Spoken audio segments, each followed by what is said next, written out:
Learn how to find and access an element parent container using both jQuery method and native JavaScript.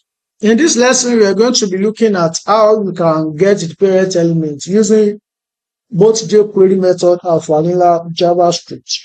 In HTML, when you put one element inside another, for example, if you look at what I have here, so if I decide to add another element inside this, and I say another P, and just put a simple text like this, hello, what I've just done is that I have put one element inside another. And now this outer container, which is this first P, is the parent. And the inner element that I just added inside it is the child.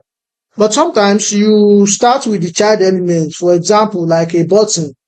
So let's say you want to add a button, sometimes you usually start with the child element and, a button for example, and you need to target the parent wrapping it, like maybe the form or box that sits inside it.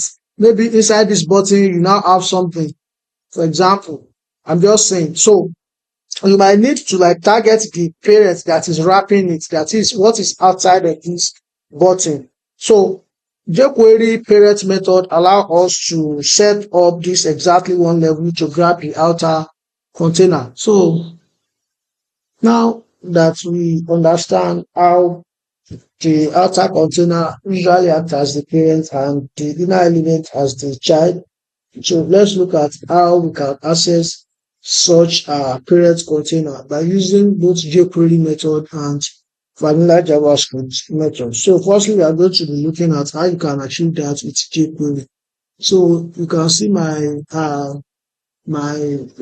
script source that is linking to this external jQuery library, because without it I will not be able to use jQuery in my code. So let's just make two different elements and let them act as children of the parent one. So let's say we have another paragraph with a simple text of hello today, and let's add another one with an ID of 02 with a simple text of hello, hello, no. Now with these two paragraphs, now let's now move into our script stack and try to work with the parent elements. So now use dollar to select your old documents and pass in the ready method, which is going to take a function. And now inside this function, we simply want to call our ID dollar, then the ID of demo, which is the parent element, dot text. And inside this, we want to select the ID of the second element, dot parent, the method of plug, and then pass in node.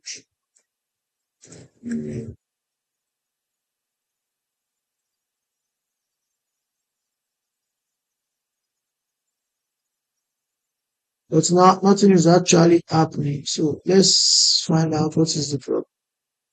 Oh, okay. So what is the problem in this example? Document.ready function. Then we have the ID dot text and another ID dot parent method dot prop and node name.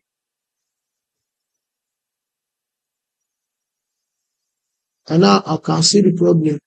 So don't forget that in jQuery, selecting an ID always requires this dollar sign. You can see that it is actually permitted here. So I need to add it here after this opening bracket and then put this one in a bracket. And then this is going to be at the end of this place. And now you can see, what do you think is happening? What are you seeing? Well, we are currently seeing diff as what is replacing our p tag. But if you look at our o2 dot parent dot prop node name, It's definitely telling us that what we have right here inside this place has a parent element of div. And you can see that all these instances of P, this, they are all enclosed inside this div.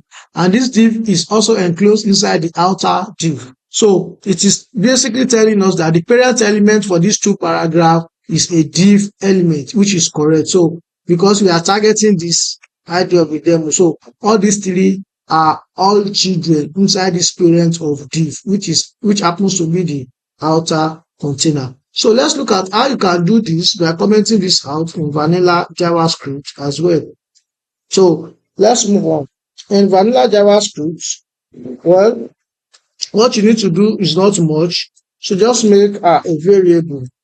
Let's call it parent name and use document.getElement by ID, get element by ID to target our ID of the second paragraph.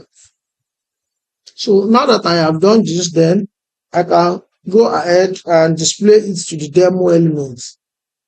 Get element by ID, and the next ID here is going to be our demo dot parents. No, sorry, dot text contents equals to parent name.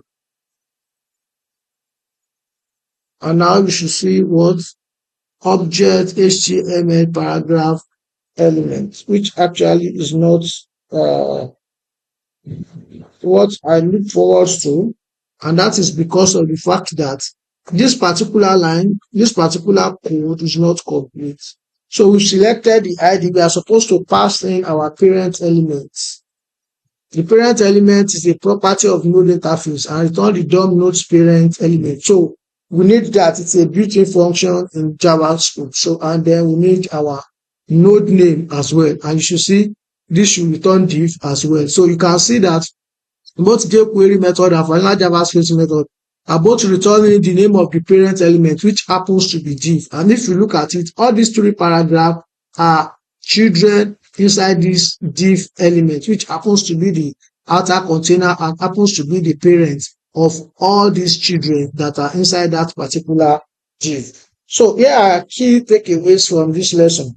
Both jQuery parent method and native JavaScript parent elements only look one level directly above the target element. So they only look above one level directly. That is, they always look at one level. That means from this place, this P element will look one level up, and it will see that the element above it is div, and that is why they are returning, both methods are returning div to us as the parent element. Number two, reading node name or prop node name, we always return the HTML tag in all capital letters, like the way we have it. You can see it's returning div in capital letter. If it is P, it will return it in capital letter. If it is body, it will also return it in capital letter. And lastly, using parent element is a direct, clean replacement that requires several external library files to load. So with the vanilla method, this is a direct method that does not require the need for an external library like the jQuery library to load before we